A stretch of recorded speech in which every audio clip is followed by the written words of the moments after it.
Leadership theories in a criminal justice organization. Leadership.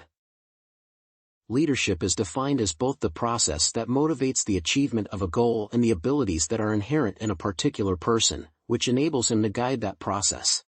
Essentially, leadership is what inspires others to do what the leader is convinced should be done. Various theories have been propounded to explain leadership.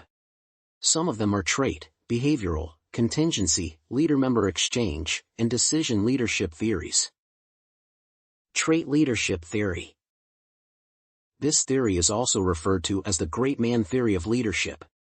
It postulates that good leadership is linked to particular personality traits and characteristics, such as intelligence, confidence, charm, courage, persuasiveness, etc., which are considered the precursors of leadership ability.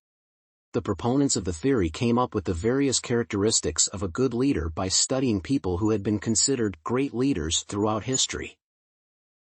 Behavioral leadership theory.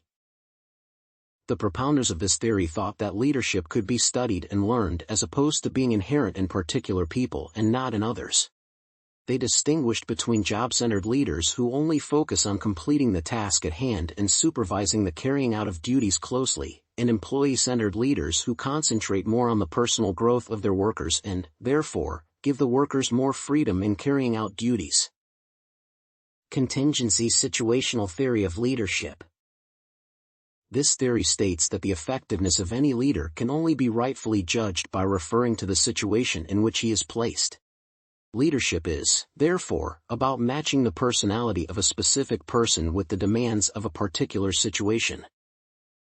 The theory that would be most effective in the criminal justice organization would be the situational theory because the various situations that arise in criminal justice organizations are of different stress levels and require leaders of various personality traits and experiences to handle them. For instance, a kidnapping situation is very high pressure and would need a calm, controlled, and highly objective leader to resolve the matter effectively. Comparison between a charismatic and transformational leader. Transformational leaders have a very strong sense of mission and can inspire a loyal and committed following. They usually use their sense of vision and ability to explain this vision to their followers to urge the people around them to commit to the goal as if it were their own. Followers of charismatic leaders associate the leaders with heroic and extraordinary leadership abilities when they observe certain behaviors in them. Their followers usually tend to give them powers. Just like transformational leaders, they have a vision that they usually accompany with a vision statement on how they intend to accomplish their goals. This is how they manage to command the trust of their followers. Unlike transformational leaders, however, charismatic leaders are believed to be born with particular behavioral traits that make them charismatic. For instance, they are naturally enthusiastic, optimistic, and animated in their communication. In a criminal justice organization, the charismatic leader would be employed in situations that require enthusiasm, especially in rallying support for a certain cause.